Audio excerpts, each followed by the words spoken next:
That's the opening of the Fifth Symphony by Ludwig van Beethoven. Beethoven described the piece as fate knocking at the door. I'm Matthew Aumann, music director of the Jackson Symphony Orchestra. Beethoven's Fifth Symphony is one of the most powerful pieces of music ever written. The goal of this project is to provide you with the opportunity to actively listen to the first movement of the symphony and learn about its structure.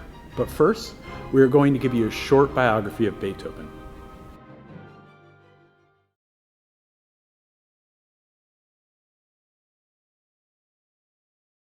Ludwig van Beethoven was born in Bonn, Germany, to a musical family. His father took him out of school to study music around the age of 10, where he quickly became virtuosic and was able to become a paid musician at the age of 14, playing organ for the church. In 1792, Beethoven, now 22, moved to Vienna, Austria, which was known as the center of music in Europe. A year later, most everyone throughout Vienna knew his name because he was able to improvise any melody in addition to playing standard pieces. At age 26, Beethoven began to lose his hearing, possibly due to an earlier bout with the disease known as typhus. He did not let this stop him, though. In 1800, Beethoven premiered Symphonies 1 and 2 by hiring the Burg Theater and an orchestra. He became the most important musician in Vienna by 1805. 3 years later, Beethoven produced his own benefit concert in Vienna, which premiered the 5th and 6th symphonies. He was offered a job in Kassel by Napoleon's brother. As a result, in 1809, at age 39, Beethoven became the first pensioned musician without any compositional requirements other than to live in Vienna. His pension was 4,000 florins a year. I wonder how much that is in today's currency. By 1818, at age 48, Beethoven's hearing had deteriorated to the point where conversation books were necessary to communicate. Because of this, he could no longer give public performances, which were a major source of income. But he persisted, and on May 7, 1824, he premiered the Ninth Symphony and the choral work Missa Solemnis to great acclaim. Beethoven had to be turned to the audience. He couldn't see the applause as he could not hear. The second performance on May 24th was Beethoven's last public concert. Beethoven died on March 26, 1827. His funeral on March 29th was attended by 20,000 Viennese citizens. Franz Schubert, another famous composer, was a pallbearer. His legacy carries on today, though. His legacy can be seen in many different ways. He is considered the first major composer that wrote music of a personal and expressive nature. Because he was able to compose without constraint, his music is considered a transition from the more classical style to the more dynamic and volatile romantic style. Beethoven was known for performing on the early pianoforte, a wood-framed instrument with such power that he would actually damage the instrument. The modern piano, an iron-framed instrument, became the norm as a result. Beethoven's symphonies became the standard for all of the composers who have followed and had to compose in his shadow.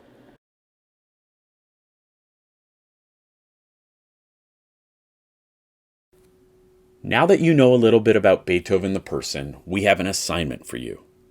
For the first part of this assignment, you will need a writing utensil and something to write on. We want you to listen and watch the complete performance of the first movement of the Fifth Symphony without stopping. It'll sound best with a decent set of headphones or speakers in order to feel the power, momentum, and energy Beethoven creates in the peaks towards the end. Turn it up fairly loudly, as the dynamics are extreme, including some really soft moments.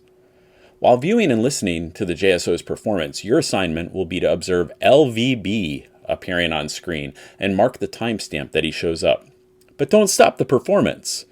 For your information, a symphony, which is a type of musical composition, typically had 4 movements during Beethoven's time. Each movement followed a similar format. In the case of the first movement, Beethoven's Fifth Symphony used the typical form known as the Sonata Allegro Form. It's kind of like A, B, and A-ish. When LVB appears, there will be a label that describes the part of the form that you're listening to. The basic structure of Sonata Allegro Form is 1. The exposition, or the A section, which introduces the main musical themes. 2. The development, or B section, where the themes are changed in different ways to vary and expand the music. And 3. The recapitulation, or that A-ish section that brings the original music back from the exposition, but modifies it in very subtle ways. Many Sonata Allegro forms include other optional parts, like a coda, which is an extended ending. Beethoven loved codas and sometimes even added new material. In the first movement of the Fifth Symphony, this is where the climax happens. LVB will also appear when there are smaller key ideas in the music, such as themes or the basic melodies. Transitions, taking the music from one theme to the next. Fragmentation, using bits of the themes to create different effects. And the cadenza, an extended solo passage for one instrument. After watching the video and writing down the timestamps for the different musical events, you will be asked to fill out a Google form asking you questions about the compositional form. Mainly, which instruments are being used when the different musical events occur. Using your timestamps, you can explore the video to answer these questions. In addition, listen critically to the JSO's performance and see which things you like, or what you would want to change or improve. We would like to answer any questions you might have about our orchestra, musicians, and conductor. Are you curious about how much rehearsal time we had together to make this video? Maybe you'd like to know what kind of training these musicians have. I'm sure that you can think of many other questions. There's a reason that great music is timeless. Beethoven and all the great composers pour their heart and soul into their art. We hope you enjoy the performance.